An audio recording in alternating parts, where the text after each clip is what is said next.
Hi everybody, I'm Kalilah Reynolds, although some of you, and probably some of your parents would know me as Kalilah Enriquez, proud graduate of Compre, class of 2000, Belmopan Comprehensive School, student of the year by the way, so I really enjoyed my time there at Compre. Now I'm a full-time journalist and entrepreneur. I'm the CEO of Kalilah Reynolds Media, KRM.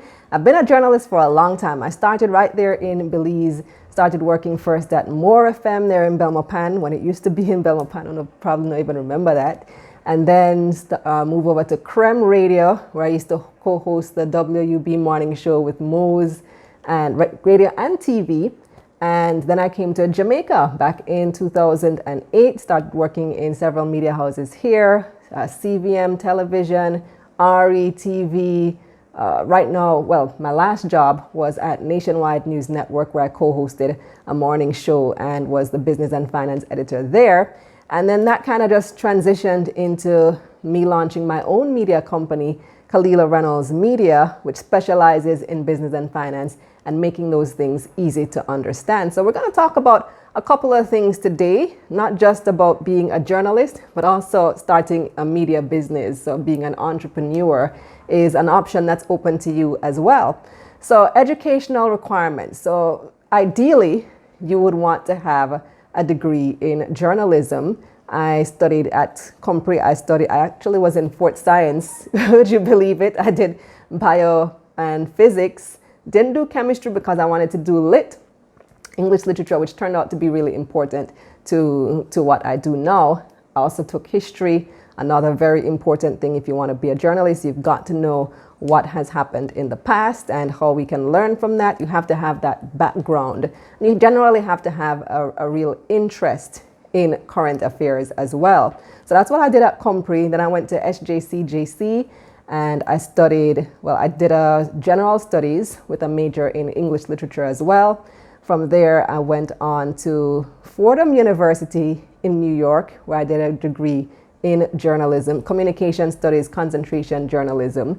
And so ideally, you would want to have that, but it's not an absolute necessity. Like most of the journalists I work with don't have a degree in journalism. A lot of them just studied different things, but they had a general interest in news and in current affairs. And I think that's the most important thing if you want to venture into this area, having a genuine interest, a passion for writing.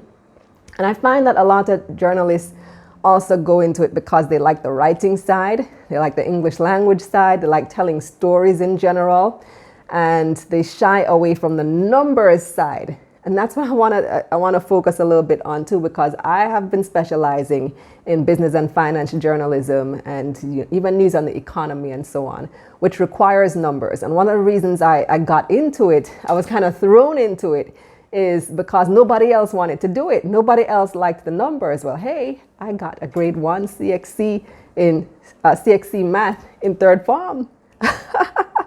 So I was always good at the math and I always enjoyed it. But and when it came to being a journalist, nobody else wanted to do these types of stories. So I kind of just got thrust into it. But I also liked doing these types of stories as well, telling the stories of businesses. Here in Jamaica, there's been a boom on the stock market. There's no stock market in Belize yet, unfortunately. Maybe someday we see that happen. But because of that, there was a lot of demand for information about businesses, and I started really pursuing that in a way that was easy to understand. In Belize, it's also relevant even though you don't have a stock market, because the business environment is relevant. We talk a lot about what Belize needs is jobs. The government must create jobs.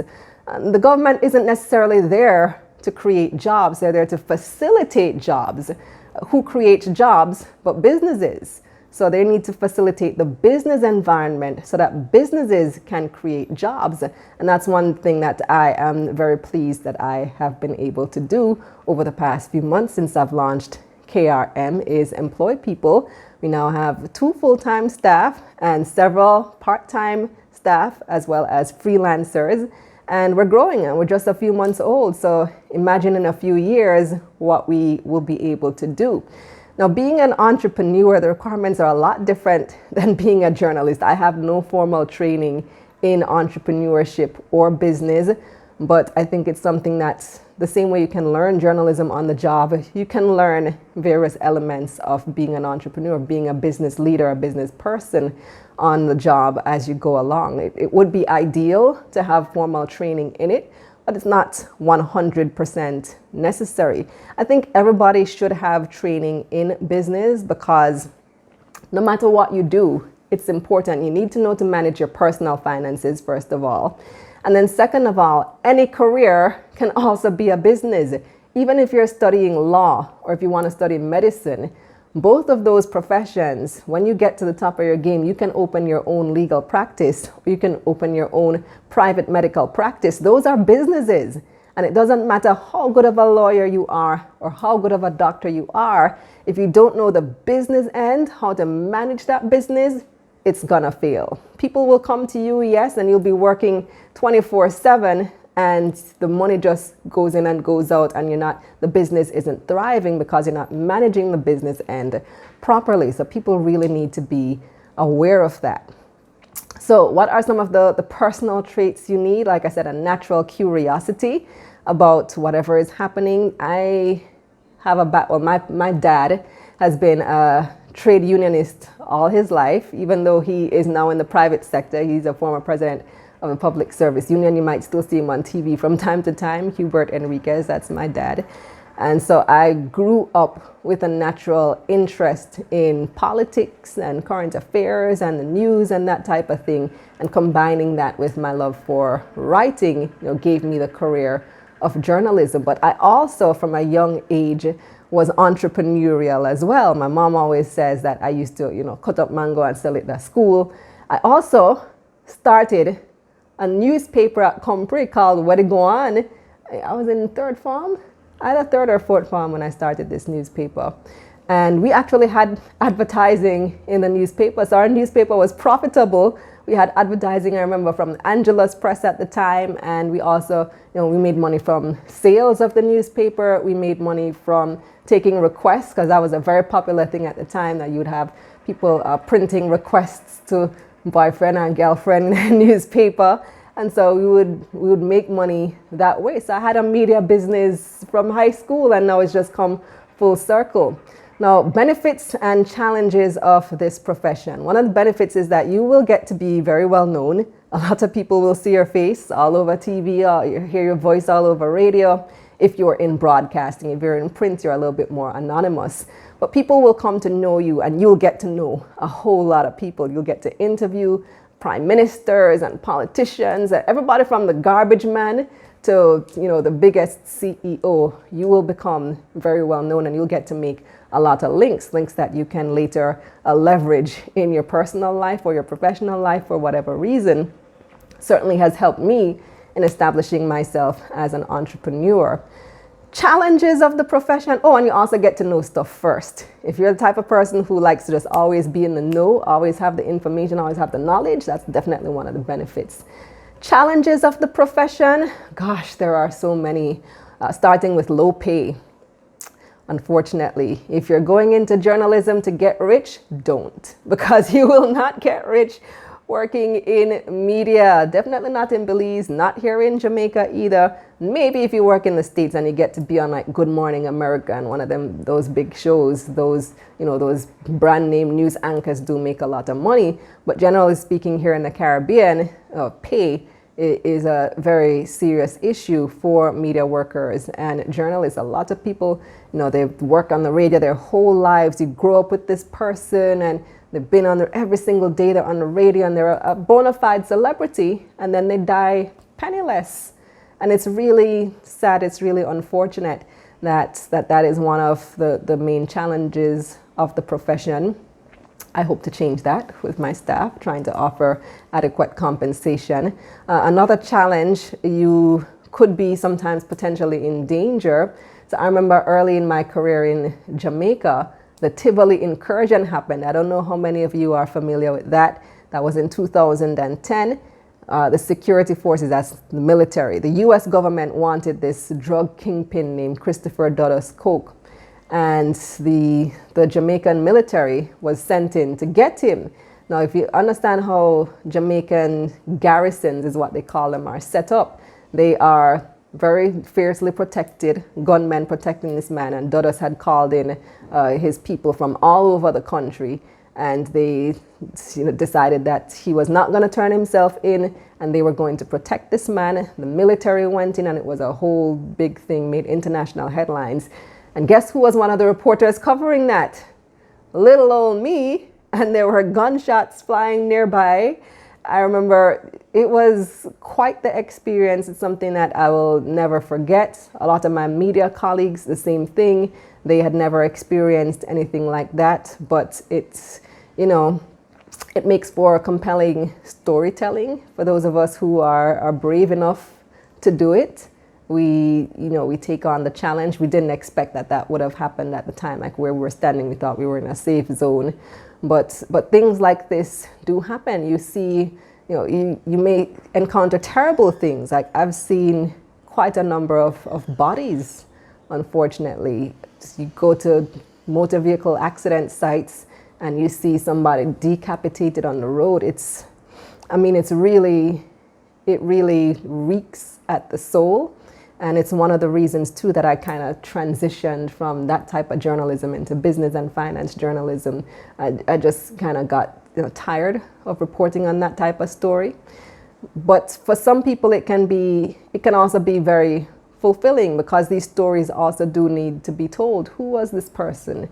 What were the circumstances of his or her death? These are stories that they do have a place in our reportage and in our society. It's just that I've chosen to go a different direction with it, because for me, financial information is something everybody can relate to, everybody needs, everybody wants to know how to be financially secure. So those are definitely some of the challenges of this profession. Now, educational opportunities and job opportunities, how do you go about getting those? You just really have to be proactive. And I think one of the big benefits that you guys have growing up in this social media age is that you are able to create a brand for yourself online. You don't have to go media house to media house hopping like I did with my resume and my news show reel, trying to get people to look at this, look at me, hire me. You can develop a brand on social media.